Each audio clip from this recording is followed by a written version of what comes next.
Hi everyone, this is Mr. Chu again. I'm going to go through the second part of 9.3, which is on diffraction grading. Now I'm going to explain what diffraction grading is in a short while, but let's take a look at something we're going to do that's an extension from the two-source interference pattern. Now remember that we got two slits and you see the pattern that looks like this. This is basically intensity and this is with distance along the screen. Evenly spaced, let's assume I know that we have gone through 9.3 part 1 and then we have the two-source interference pattern modulated by the single slit. Let's assume that there's an idealized pattern where they are all of the same intensity. So what happens if we were to add a third slit? Now, a layman way of understanding this is that at this point where the two sources meet, the path difference must be half lambda, right? So they interfere destructively. So instead of having no light over here, say A and B interfere destructively, I now have this third slit. So where there was a minima, which is over here, now I have some light on it. So between, this is L lambda upon D, between 0 and L lambda upon D, which is the separation between the two maximas, over here and over here, I got something that looks like this. This is the point where it was the minima here. So by adding one more slit, I add in what I call a secondary maxima. Now, before I go on to the details, I'd like to just, I think it's good for you to know why there is this secondary maxima from a mathematical point of view. Remember that what we talked about the phasor diagram method. Now I'm going to use that method and show you exactly how you can get this secondary maximum. It is not in IB syllabus, it's a good to have. So if you're not interested, you can fast forward to the next part. Okay, so remember the phase diagram, the phasor method, you have to find the phase difference between two light sources. Let's say, for example, the same method of derivation. At the angle theta, the separation is d, the path difference will be d sine theta. So the phase difference will be 2 pi upon lambda times d sine theta. If you're not so sure, you can go back to my video on phasor diagram method. It will give you more details and you'll be at a slower pace and more focused attention. So the phase difference between the sources is given as this, and therefore I can actually use the phase diagram, phasor method, that I represent this amplitude with this, and from source B, the wave will have a phase difference of phi over here, and I represent the phase difference by an angle of phi. And the next one, the same thing, there will be a phi phase difference between B and C. So that's how I represent. This is AB, this is AC. So the resultant will be this. Now, if I were to draw dotted line over here, this will be 90, this will be 90. So if this is phi, this is 90, this will be 90 minus phi, and this will be phi. And by symmetry, this will be phi as well. So the resultant amplitude is going to be A over here plus twice of A cosine phi. Why is this so? Because this is adjacent, this is hypotenuse, so this is cosine of phi times A. That's how I got this. If you factorize this out, it'll be 1 plus 2 cosine phi. Now this is going to be interesting. I mean, the intensity is going to be just the square of this. So let's take a look at, let's not mess it up by squaring it, let's just work with amplitude. So if you take a look at this term over here, let's bring this up over here. A resultant is equals to A1 plus 2 cosine phi.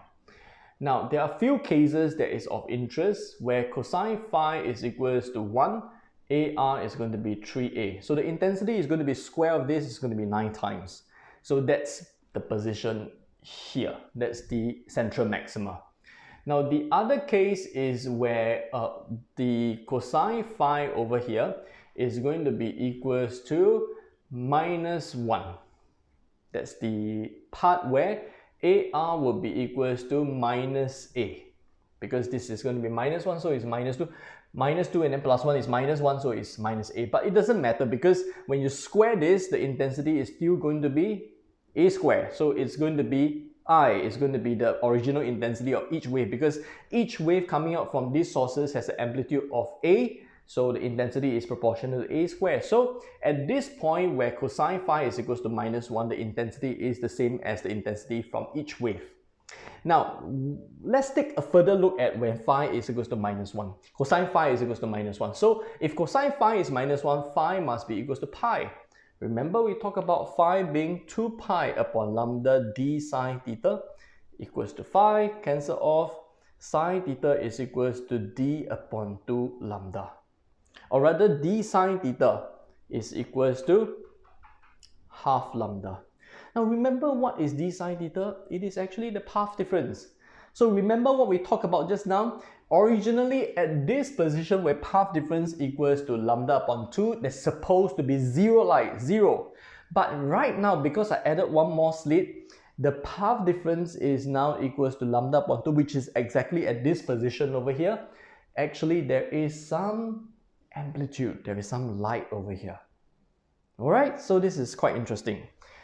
Which is what I mentioned, where you have the minima over here, you have a secondary maxima. And when cosine phi is equals to -half, you have AR equals to 0. And let's take a look. The place where cosine phi is equals to -half will be, the solution will be these two angles. Don't believe me? You can try. It's basically trigo.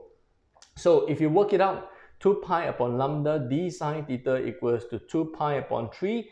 D sine theta will be equals to, you cancel out, it will be lambda upon 3, and sine theta will be equals to lambda upon 3d. And if you work out the other solution, you'll find that sine theta equals to 2 lambda upon 3d. So where are these angles? Where the lambda upon 3d and 2 lambda upon 3d, these are the position. This is the position where d sine theta equals to lambda upon 3d. This is 2 lambda upon 3d. So this is basically the pattern you're going to see, and the method I showed you just now is basically the detailed derivation that will give you all the maximas and minimas of the pattern. Now let's push it even further. What happens if I add a fourth slit? So let's put everything together on one page and you see the evolution of the pattern as I add more and more slits. So let's take a look, yeah? So you've got 2 slits over here. It looks like this. And you got 3 slits. It looks like this. These maximas are still there. So you've got a secondary maxima over here and a primary maxima. So if I add a fourth slit, if I add one slit to the 2 slits, I got one secondary maxima. If I add 2 more slits, that means there are 4 slits now. Guess how many secondary maximas are there? Well, you may have guessed it. There should be 2 secondary maximas. So the pattern will look like this. So this maxima position doesn't change. It's just that I'm squeezing more and more. Now if I add 1 million slits into the diagram, what would I get out of it? I will get something that looks like this. Why? Because as you can see over here, these positions of the maxima doesn't change, but I add more and more slits, I add more and more secondary maximas. So this wave over here gets squashed. Right, so what do we have right now? From 2 slits, we have fringes, which are, illy defined or not well defined. Define edges to spectral lines where there is very well defined position. It's only bright at this spot, not like bright and not so bright and not that bright. It's well defined. And from bright fringes, it's very bright. Why? Because we have light from so many sources as compared to just 2 sources. So let's go back to the basics in terms of math. For the pattern wise, you need to be able to state these 2 observations of what we call the pattern of a diffraction grating. A diffraction grating is basically a optical device with a lot of slits. That's all. Alright, it's nothing special. It's just 2 slits, more, add more and more until you have a lot of slits in the optical instrument. Now the only equation you need to know for diffraction grating is that since you got a lot of slits and the separation between the slit is d, Therefore, at a certain angle, theta, the path difference between each of them is going to be d sine theta, and you just let it be n lambda for maximum. That's the only equation you need to know. Now let's try apply this for one example. All right. So let's clean this up. Say if I were to direct a beam of light of wavelength 600 nanometers, 600 nanometers, and it is directed onto a grating that has 400 slits in 1 mm, then you will have a maximum over here, maximum over here. So let's go simple. What is the value of theta? Now for this, n equals to 0 because the path difference is 0. For this, n equals to 1 because that's the first maximum, the path difference is equals to 1. So path difference equals to 1 lambda for adjacent slits. Now, if we were to use the equation sine theta equals to n lambda, d over here is the slit separation. It is 1 mm divided by 400. Don't worry to put 399. We usually okay to put 400. Sine theta equals to 1 times 600 nanometers. And if you work it out, sine theta will be a value and theta will be another value. And let's work it out together. 600 to the power minus 9 times 400 divided by 1 times 10 to the power minus 3. This is 6 upon 25, so it's 0.24. Inverse sine. You'll get an angle of 13.9 degrees. So that's the angle theta over there. Now, another favorite question that they can ask you is this, that if you were to have this pattern, this setup over here, what's the maximum number of spots you can see on the screen? So let's take a look at the equation again. If you were to have a pattern formed on the screen, what is the maximum theta that this theta can take if you just keep on increasing it? Some of you might have guessed it, theta must be 90. So 90 is the maximum angle, so we can use this to find the n max. So n max will be equals to d upon lambda, and therefore for this situation, d is 1 minus 3 divided by 400 divided by 600 to the power minus 9. You're going to get 4.17. Now the question is, do we round up or do we round down? Same question. If your lift can hold 5.9 people, are you going to put the 6 people in? No, it's 5 people. So we round down. For this case, n max will be equals to 4. Be careful. The maximum number of spots you can see on the screen is not 4. It's 4 above, 4 below, and 1 at the center. So the maximum number of spots you can see on the screen is 9. So be very careful. Look at the question. What exactly do they ask for? Do they ask for maximum number of spots, or do they ask for the n max? So you have to be very careful over here. Now, in the case where you have two wavelengths on the same grating, so I have light of two separate wavelength incident, there's a kind of question that you need to know how to solve. Now, imagine that I got one wavelength 400 nanometers, 600 nanometers incident. Now, the dotted lines represent the pattern formed by the 600 nanometers, and the solid line represents the pattern formed by the 400 nanometers. Each of them form their own pattern, but it is possible at some angle alpha, the two can overlap. So let's find the angle where they overlap. Now for the 400 nanometers, d sine theta equals to n times 400 nanometers. For the 600 nanometer light, d sine theta is equals to n6 600 nanometers. Now, do you agree that when they overlap, these two must be the same? And since they are incident on the same grating, this must be the same. Therefore, when they overlap, n4 times 400 must be equals to n6 times 600, which we can cancel. N2, 3, n4 upon n6 is equals to 3 upon 2. Now, how do you interpret this? It means the third order, we call it order. Third order, which is the third maximum of the 400 nanometer light, overlap with the second order. To find the angle, all you need to do is to either substitute 3 back into here or 2 back into here. Do a quick check. If you substitute 3 back into here, it's 1002 nanometers. 2 back into here is also 1002, which satisfies the condition that d sine theta must be the same.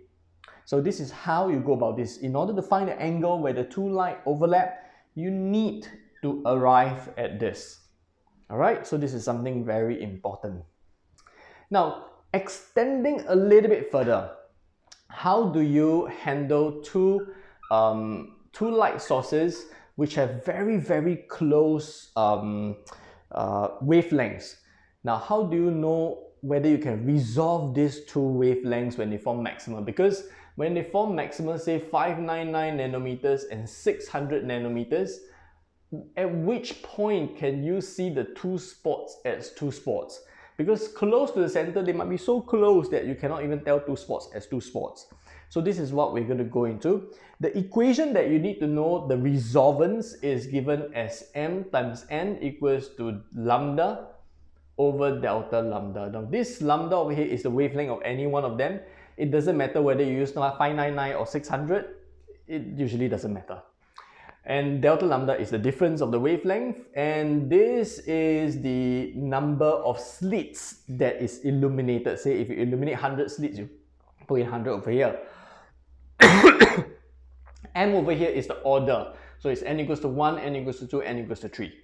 So the maximum, or rather the smallest wavelength that can resolve, will be equals to lambda upon mn at any order on any number of slits that you illuminate. So this will give you a good estimate of the smallest wavelength that you can resolve as two separate wavelengths.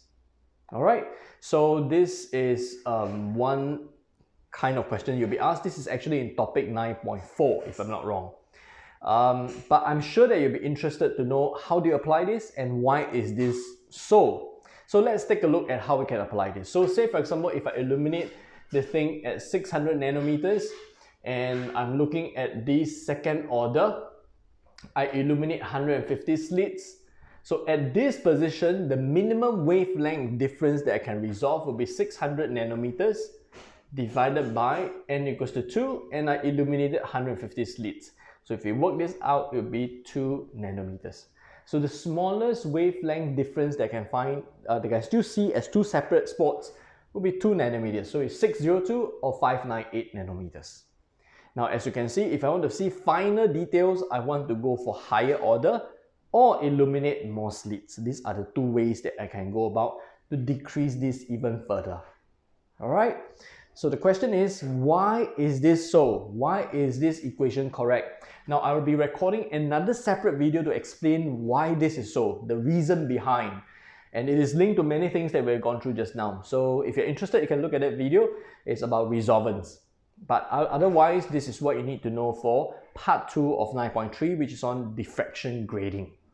All right, thank you.